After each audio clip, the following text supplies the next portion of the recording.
this movie is a little bit more adult in nature. So even though it's about kids that become superheroes, it might not necessarily be appropriate for younger audiences. So please be aware that it is a bit more adult, but it is looks to be a great movie. And so at this time, I think we should get started with a little kick-ass, and let's start with the trailer.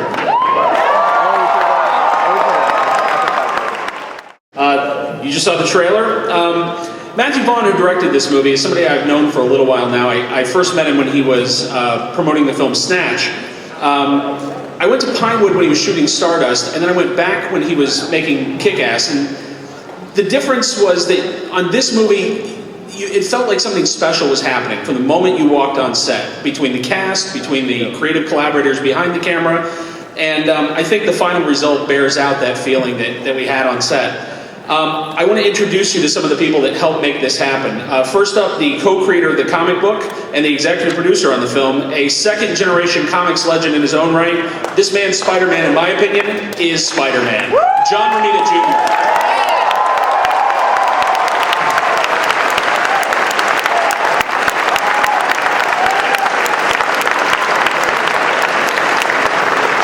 I always judge a filmmaker by their collaborators, and anyone who works with this screenwriter repeatedly has to know what's going on. I'd like you to meet Matthew Vaughn's secret weapon, Jane Goldman.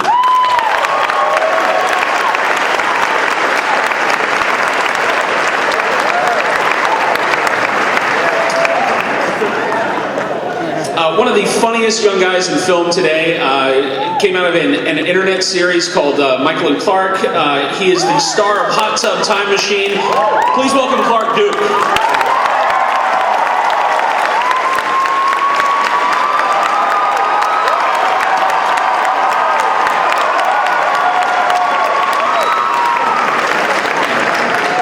I think casting the main character in this film wasn't easy. They had to find the exact right kid who was a mix of vulnerable and brave, geeky and cool, and I think the movie only works because they found him. Meet Aaron Johnson, Kick-Ass.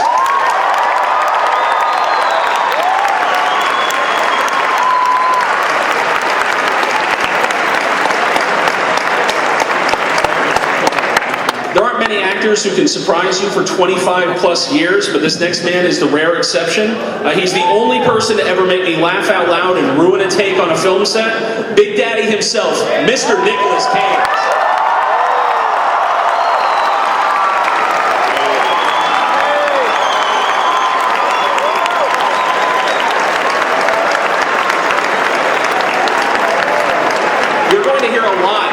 Movie about this next actor. You'll hear praise and outrage both over the performance. Why? Because she did her job right. Ladies and gentlemen, Chloe Moritz, Hit Girl.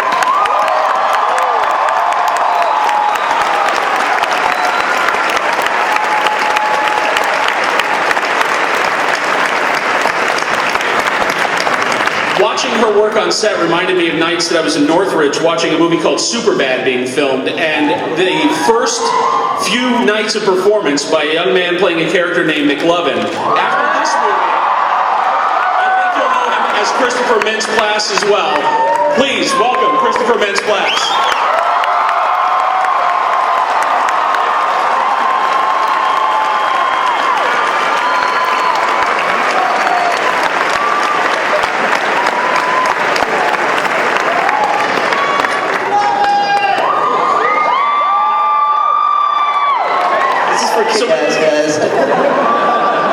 My first question, John, is for you. When I was on the set of Watchmen, and I got to watch Dave Gibbons walk around, and he was emotional about watching this thing that he carried around in his head for so many years come to life. You kind of had the opposite experience on this, because as you guys were creating the book, you were working with the filmmakers, so it was almost a cross-pollinization back and forth. Can you talk about the process of how this ended up in their hands, and then also what it was like for you to go through this experience with them simultaneously? Well, I'm Sicilian, so bribery and threats work really well for me. Fortunately, Mark Miller's friends with Matthew, and Matthew was in need of a project, I was told, and Mark said I had this interesting project, and that's how it began. Mark and I were working on it, and we worked together on Wolverine, Enemy of the State, and we had some success with that. And we enjoyed working together, and he just said, I have something that might be a gamble, and that was it. And my wife insisted on it. She loves gambling, so to speak. And that was about it. And then to have it go on while we were working on it is one of two things, a great compliment to me, or just Matthew has good taste in comics.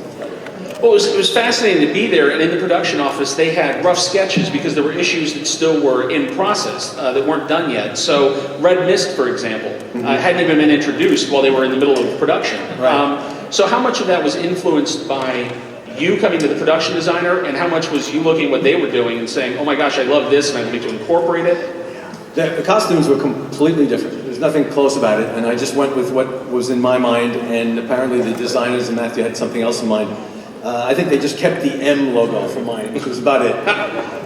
It's a completely different way of going with it, and it worked out great the way it is. I really am very happy with the way they came out with it. It's very good. Jane, when you and Matthew decided to do this, like I said, it was unfinished, so it was kind of this huge act of faith on your part that this piece of material was not only going to be finished the way that you guys envisioned it, but that there was something there for you. What was it that hooked you in the original idea?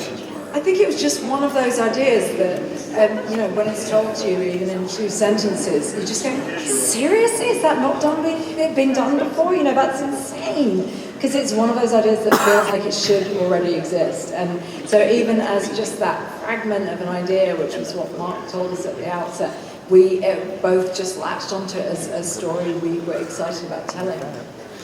The inevitable controversy about Hit Girl in the movie has already begun to erupt as early reviews are coming in. You're the mother of 3 girls, so obviously you have very strong feelings about the images that you want to be part of and that you project. I think Hit Girl is a great character, but I understand where some of the furor comes from. Can you talk about how you approach the character in writing it, both on the page and on set? Sure. Oh, actually, I've just got 2 girls and 1 boy, but just in case my son's out there going, I'm not a girl. The interesting thing was that to me, she felt like such a strong female character because of the fact that she was preteen. In so many ways, it was the fact that she was a non-sexualized, strong female character. It's almost unheard of in cinema. I mean, the only other comparable one I can think of is maybe Ripley from Alien. I mean, other than that, it's all sexy girls and guns, and that's supposedly a strong female character, but to me, that's not actually what a strong female character is. And so,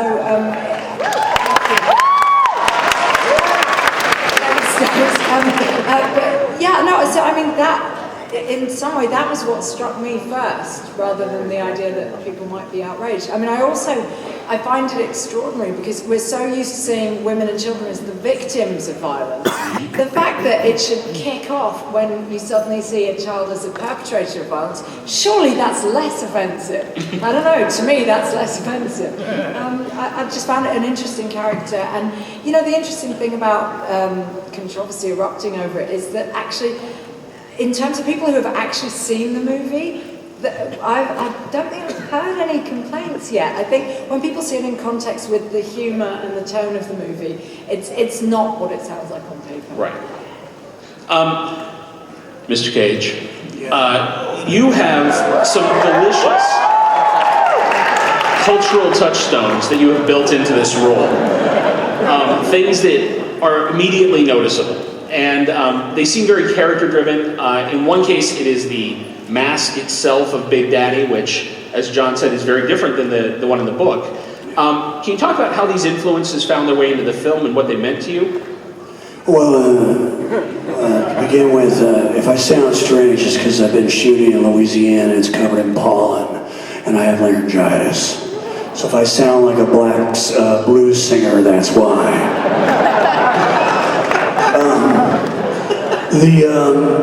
The thing about Big Daddy is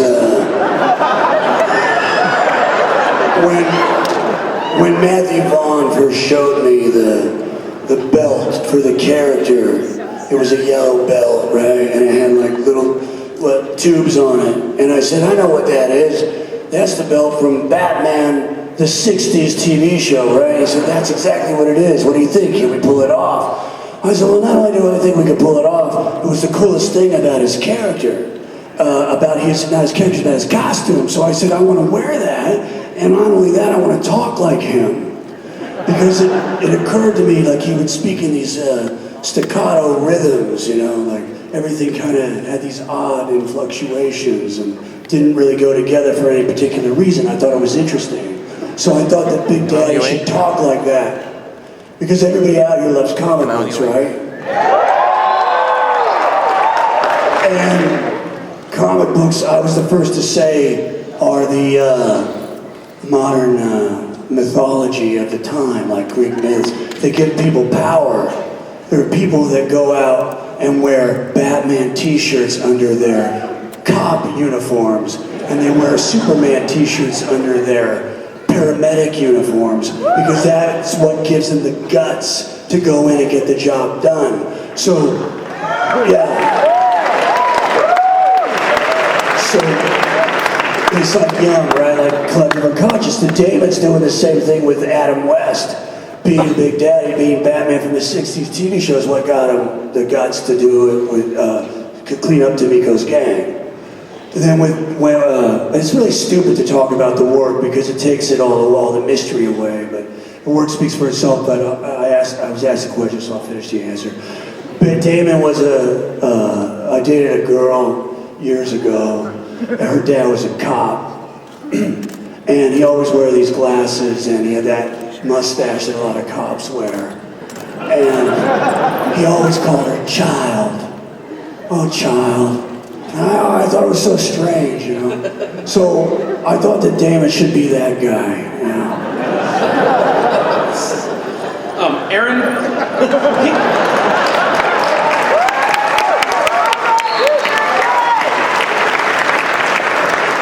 So Aaron, in the fight scenes, Hit Girl and Big Daddy do these amazing things, these unbelievably intricate, choreographed fight sequences, and you are, by design in the film, a little bit less polished on the battlefield.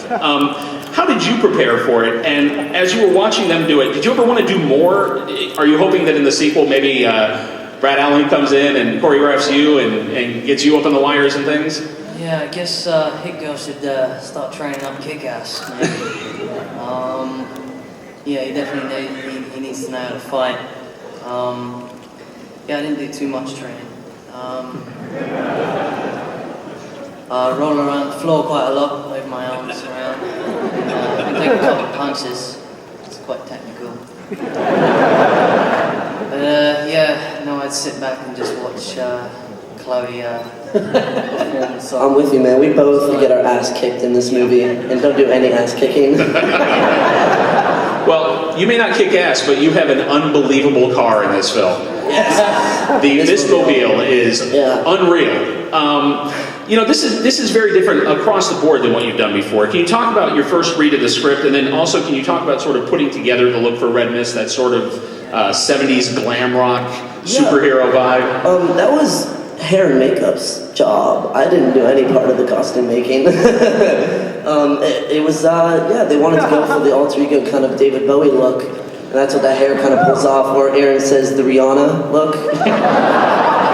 Which either way, but I got Adam Lambert once, and I refused to say that that's what the hair looks like. The costume looks great though on camera, that's all that matters really. And can you talk about your first reaction of reading the script when it was given to you? Yeah, it was bloody and violent and funny, and that's everything that I want to see in a movie. So I had to go in and audition. I actually auditioned and read for Kickass, and Matthew Vaughn hated it right there in the audition, but gave me the part of Red Mist right there, which was amazing. Now, Clark, you are, like many of the people up here and many of the people in the audience, you're a comic fan, and Marty, in many ways, is the voice of the comic fan in the film. You're the guy who sort of is a little bit ahead of the game. As you pointed out earlier, you sort of figure out what's going on, even though nobody's listening to you. And you're kind of there to ground Dave. Can you talk about, on set, what tips you gave Aaron on playing an American kid, and also like an American comic fan? I don't think Aaron needed a whole lot of tips from me acting-wise, but he was my acting coach. Yeah. That's why he got a role on it. I'm his life coach. Mainly it has to do with nutrition, mental health, but in this case, it fell into the arena of acting. I don't know. You probably. I mean, you said you just kind of like would listen to me and Chris like for the. But I have a Southern accent, so I don't even know how helpful I was in that regard, to be honest. But yeah, I mean, my character, being the one person that doesn't have a costume until the sequel, maybe. Point taken. Just call me about the costume. Yeah. I just keep hammering Amita about the costume. When you send the cash, then things will stop. Now, Aaron, had you already developed an American accent, or was it something specifically you did in prepping for this? Yeah, I guess so. I was living out in LA for a little while and kind of picking out by ear, but yeah, I had a voice. Did anybody get a word of that?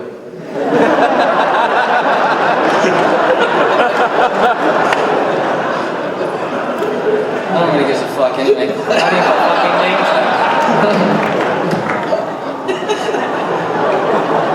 I'll be Nick Cage. Jane, we talked about sort of how far the film goes. In a film like this, is there a place that you feel is too far? Is there something that, as you guys were writing, you pulled back on? Or does it give you permission to sort of push all the tropes of superheroes as far as you can? I mean, I think we always knew that it was a movie intended for an R rating and intended for an adult audience. So no, I mean, I think the main thing that Matthew and I felt was important was not to do anything just that might seem that we were deliberately being provocative. But other than that, we wanted to be true to the spirit of the comic and just tell the story the way it was meant to be told. Well, there is a distinct sensibility, and I think it's evident in this next clip that we're going to see from the film.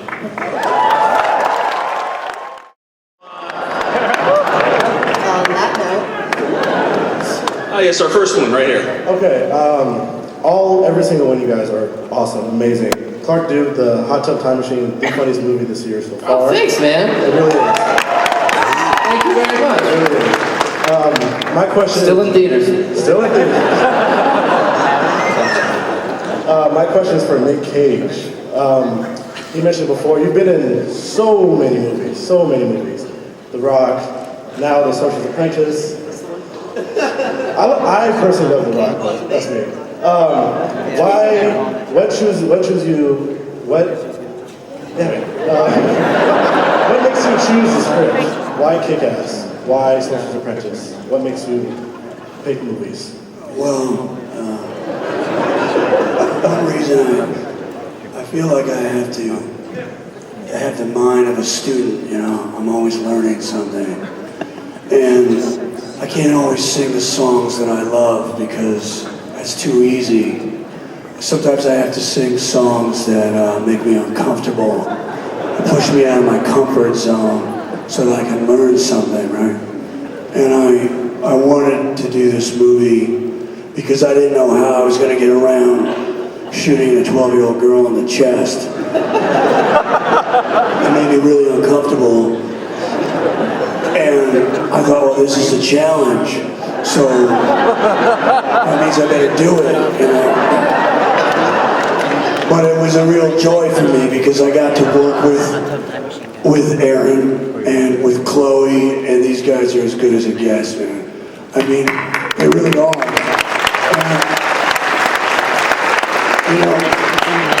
I try to learn when I work with different generations, because I've been around for 30 years doing this now. So when I want to work with the generation now, it keeps me relevant, right? Because they challenge me, and I have to, where are you at? So we started riffing off of each other, like jazz riffing, and Chloe, I knew right away, she's a star, because she has so much charisma and confidence. And it was just, immediately, we just started, riffing, and there wasn't any question in my mind that it was going to work, Thank you. You're awesome. You're all awesome. Hi. Hey guys.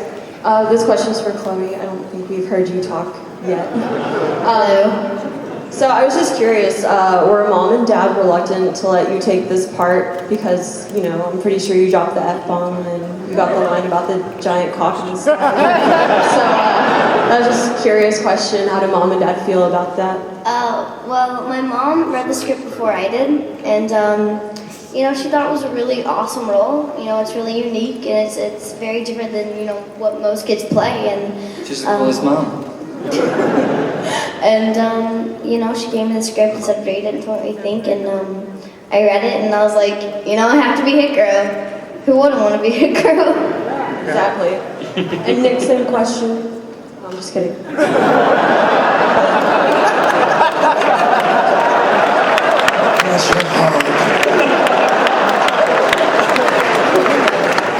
Okay, yes. Yes, first I'd like to say hello to Nicolas Cage. You've made an amazing career. Thank you. And you did Valley Girl with my cousin Colleen Camp. Oh, wow. I love Colleen. Say hello to her. I will. Yeah, I was 17 when I made that movie. I know. Yeah, I'm on with Michael Bowen. Yeah. Okay.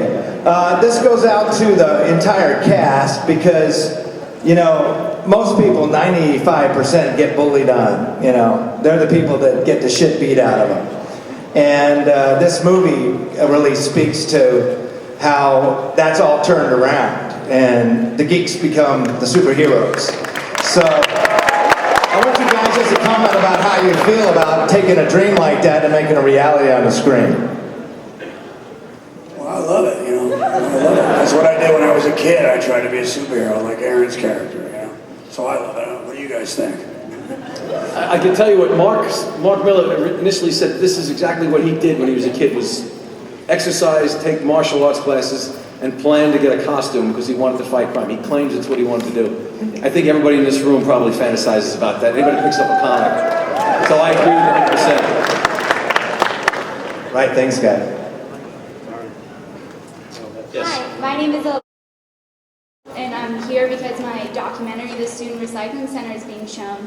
And I find that the people in front of the camera are extremely inspirational characters, and I find the entire cast to be inspirational. And I want to know, individually, which scene you found to be the most enjoyable, because when it comes to the movie, it's about having a great time. And I was also wondering if I could have a picture with I find all the scenes I'm in the most inspirational. I don't know how everybody else feels, but... Well, my favorite scene in the movie, hands down, is when Aaron takes on the three hoodlums, and he says, and I'm paraphrasing, excuse me, Jane and Aaron, but something to the effect of like, I'm the guy that'll take on three guys when you're picking on one guy. And he says it with such conviction, and I realized in that moment, that's a superpower. It's as simple as that. Because how many of us, when you see the movie, you're going to ask yourself, would you do it, Would you have that level of guts? And I think a lot of us have been in that situation, and you're going to jump in or not. I think that moment is incredibly inspiring. Well, I wish I could have said it in that voice as well. Hell of a lot cooler. Yeah, that seemed to be, that was one scene that I really enjoyed as well. And thanks for picking that out. But for me, it was the only time when I could literally try and do any sort of type of stunts. But apart from that, I don't know. Chloe, you must have had a fantastic time. Probably my favorite scene is, I don't want to do a spoiler alert or anything, but it's a scene where me and Nick are together, and it's the one time that you see Hit Girl become an 11-year-old girl. You're always rooting her on to kill these guys, and you're always like, come on, go do it. And then, you see her actually talk to her dad, and, she realizes that it's not a game anymore. She realizes that it's real life, and it's, do or die. Yes. You guys took all the best scenes. What do I say? Every scene that I'm in is fantastic. You guys have been talking. Well, I kind of thought you would say that you agreed with me. You thought mine was the most inspirational, but... My name is Valentino Green. I just want to talk to the two creators.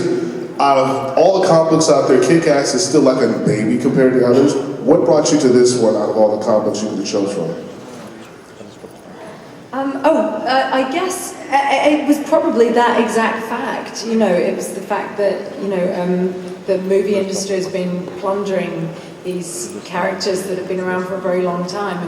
And Matthew the director and I were very excited by the idea that this was a completely new character and it was coming at the superhero genre from a different angle, and that excited us. Mark Miller sent me a bottle of 12-year-old scotch. And said, you finished this on time, which I didn't get to drink with him because I didn't finish it on time. We can drink. He sent me a synopsis and said, and this was before Kickass was involved. It was originally just Big Daddy and Hicaro. And I read it and I really enjoyed it. And Mark is out of his mind, and that's the fun of it. And then it morphed into what it is. So it's working with Mark and then working with that story. It's just amazing. And the scotch.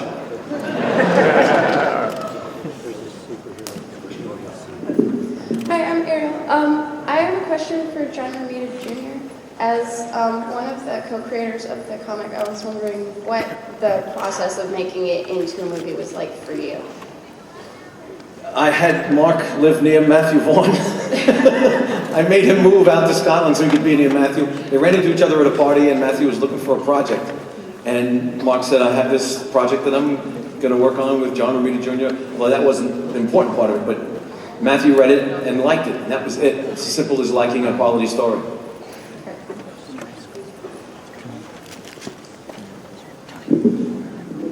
Hi, this question is actually for Mr. Cage. Given all the superhero films you've done, like this one, and Ghost Rider, and the Superman movie you were going to do, and Name Your Son Kal, and even Con Air, I'd say you were a superhero in that movie, my favorite movie of all time. I was wondering where that drive came from, why you wanted to, what got you into the whole superhero thing, and what latched you into that? Well, it was how I learned to read. It was comic books. You know, I started reading around 4, 5, and 6, and I would read Stan Lee's stories, and the words were so interesting. You know, I learned words like opaque and inexorable when I'm like 6. You know, like, what is that? And so I've always had a fond spot in my heart for comic books. You know, I don't want to mislead you. I don't want you to think that that's all I read or I'm on a steady diet of comics as I speak here today.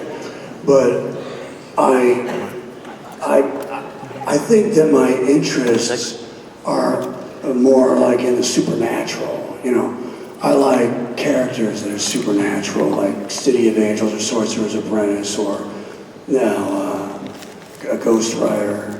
Because I think that when you play a supernatural character, the possibilities are limitless. You know, you're talking about infinity, the imagination. You could just do anything almost. You're not stuck in a context of reality, whatever that is. So comic books lend themselves to that. That's what it is, you know. And I think they have a big impact. I think people really respond to them, you know, like Greek myths and ancient Greece. The comic books give us that power. And also, it's you know, I know Kickass is a different kind of thing. It's an original. It's kind of groundbreaking in many ways. But if you look at movies like Spider-Man and Iron Man, it's really pure, wholesome entertainment. You know, there's no body count. It's all in the imagination, and so fathers take their sons and mothers take their daughters, they congregate, you know, and they buy tickets and they look forward to it together. It's really good entertainment. Because now we have the technology to make those books come to life, you know, and they're beautiful. So that's why I think comic book movies are here to stay. And the Kickass is amazing because it reinvented the genre, you know, and that Kickass even shows it's even more here to stay because it's not just about the big, you know, characters like Superman and Iron Man. You can create a character from scratch and it still has a life, you know.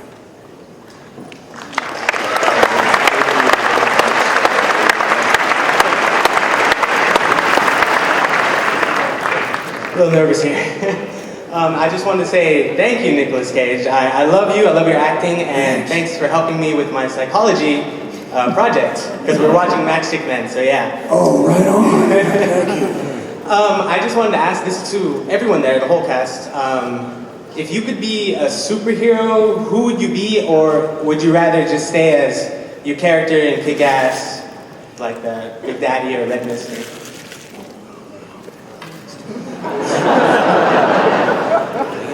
I can start this quickly. I'd like to be a Superman for 24 hours and beat the snot out of everybody that deserves to have their ass kicked. I get to judge who it is. I think I'd like to be Silver Surfer so I can surf the galaxies and kick the ass out of Superman if I want to. And I can feed Galactus planets. How's that? I'll be Galactus so you can feed me planets, Nick.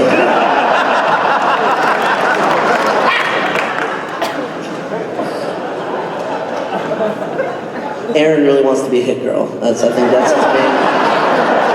He likes purple spandex.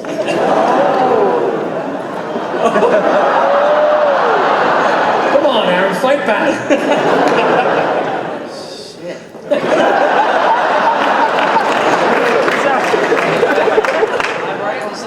I think Aaron and I would be the Wonder Twins.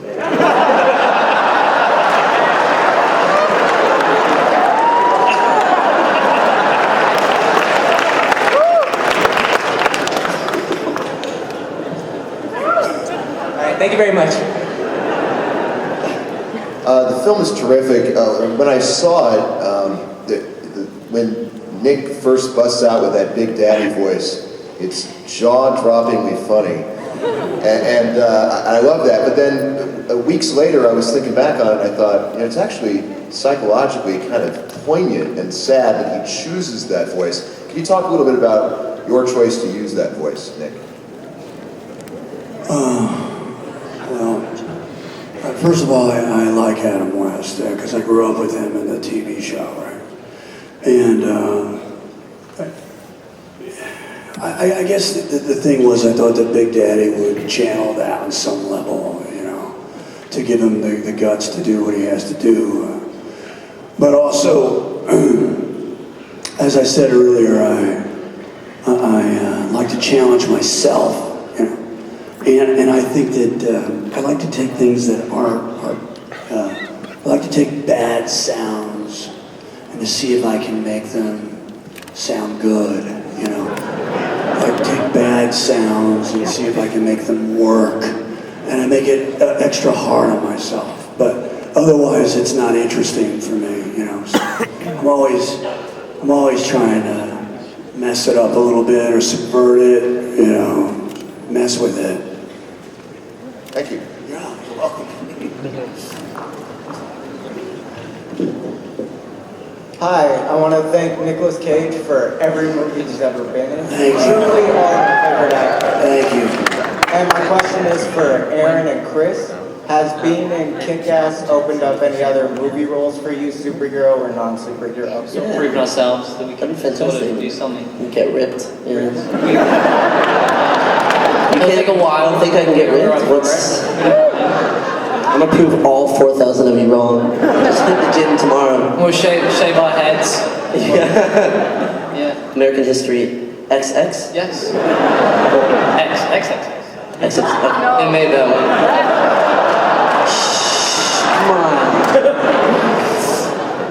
Come on. To get back to the question, I have a few projects that are lined up, but way too early to talk about at the moment. And Aaron did a fantastic movie called Nowhere Boy that's actually coming out here very soon. In October. Thank you. Thank you. Hey guys, my name is Phil, and hey Phil. How's it going? Hi Phil. Hey. Good to meet you all. I have a probably stupid question, or maybe I'm an inquisitive idiot, but this is for everyone. If you had the opportunity to, God willing, there'll be another Kick-Ass. If there is, would you guys like to work on the movies and the comic at the same time for John Romita and creators and actors? Would you be open to working on that? Well, I'm dead. Well, I didn't want to spoil it. That's never been a problem in comics, though. Yeah, true. Sure, figure something. What? I don't know how to. Hopefully there's a second movie, but we're going to work on the next arc immediately. Yeah, these guys are working on the comic as we speak, so that's already all happening. Thank you very much for working on the comic. And this time I'm going to be on time. Yeah, that was long period to don't kick ass for me, but Oh, thanks. I couldn't turn Matthew down. I had to work on. Yes, I can work on the film because I'm doing a comic book, Matthew. Please, if you would. Thanks very much, guys. Thanks, Fillet. Fillet. You got a nickname from Chloe, man. You're Fillet. Sweet Jenna. Maybe I could visit Chloe in dreams, you know? No, you're not dead. You're not dead. Hi guys. Hope everybody up there, like so from Nick Cage, Chris, John Romita. Like I said, John Romita, your artwork is just phenomenal. Nick, I've seen good portion of your movies. Chris, like the movies that you have been in, I've seen that you've been like an awesome actor. I really can't wait for this movie to come out. But the question I have is, in the beginning of the book, there's a scene where Kickass is being tortured, and it goes back and it shows it again, and it's like pretty much we get caught up to that point. Is that scene in the movie? Go see the movie. Like, it is, right? I believe it is. Not quite as it is in the book. Not quite, but there is. I'm afraid to give anything away. Yeah, I don't know. We have to go through the list of sick and twisted ways we hurt people in this film. Let me go down and check the list out. I don't want to just describe. It's all a blur. I don't remember. Hi guys, I'm Katie, and I'm just going to let you know that I'm totally stoked for this movie. You guys are all awesome. My question's for Christopher. In comparison to Superbad, and both movies are kind of the geek in the beginning, but you turn out to be the shit at the end. So, what's the major differences for you, and which one did you like doing more? I don't know. I mean, they're both amazing. I had a blast on both sets. Everybody was fantastic. I've never worked with an asshole yet. I just think that maybe this role was more fun for me. It was more challenging. I kind of play a bad guy near the end, and yeah, I choose Kickass, I guess. Kickass for life. April 16th. Go see it. Hi guys, my name's Mark. I had a comment on the Red Band trailer for the Hit Girl. The first one I saw, I missed this. It went over my head in the comic book store. When I saw that Red Band trailer, I was sold. Who made the decision to play the Banana Splits theme song during the massacre? I think that person should get their pay double. It was one of the best things I've ever seen. It was a brilliant choice. I believe that was the music editor. I hope I'm not doing anyone else out of a credit. I'm pretty sure that's who it was. But yeah, as soon as that was suggested, it was so perfect. We all fell in love with it. Thank you. Thank you. Hello, my name's Alex Phillips. And my question is to the cast. After working on a superhero movie, would you be inspired to, in your spare time, to make your own comic book? Yeah, Mark Miller keeps telling me I should. I got a couple ideas. I got an Iron Man idea I may send over to Mark. They're all going to write something for me to draw. Well, that'd be a dream, but yeah. Nobody else? I don't. No. I don't really write, so that'd be very difficult. I think I'd be too terrified. I had a comic I did with my oldest son, Weston. It was called Voodoo Child. I sort of dabbled in that. Thank you.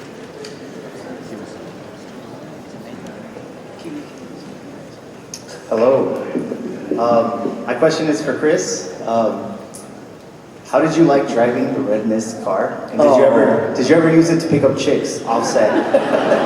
Hated it. Hated driving that car. It's a stick shift and it's like 200 grand, and I've never driven a stick shift before, so I had to learn on that car. I'm stressing out. My hands are getting clammy, remembering that time. So thank you for bringing that up. Because Matthew Vaughn, the director, was going to keep the car after the film, so he kept threatening me if I crashed it or scratched it in any way, I would pay for it. So God bless him, and he has that, and I will never drive it ever again. I'm gonna say the Chloe drove it. And, the scene's not in there, but she drifts it around a corner, and she really did drive it, and she's a hell of a lot better driver than Chris. Everything.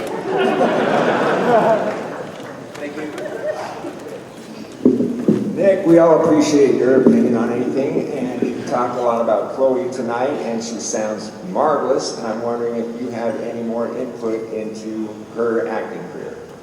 And you should ask her, you know, I mean, she's the one that brings it all to life, right? She's amazing in that part. I mean, I just know that we're going to be seeing a lot of her. Fantastic. Thank you. Yeah, next up for Chloe, you're going to be seeing her in the American version of Let the Right One In called Let Them We got one more question. All right, I'm Scott McLennan, and I'm wondering, because I'm a film student, I know this happens, what were some kick-ass, funny memories you guys had on set that, like, you want to share with us? I hit myself in the face with a nunchuck there.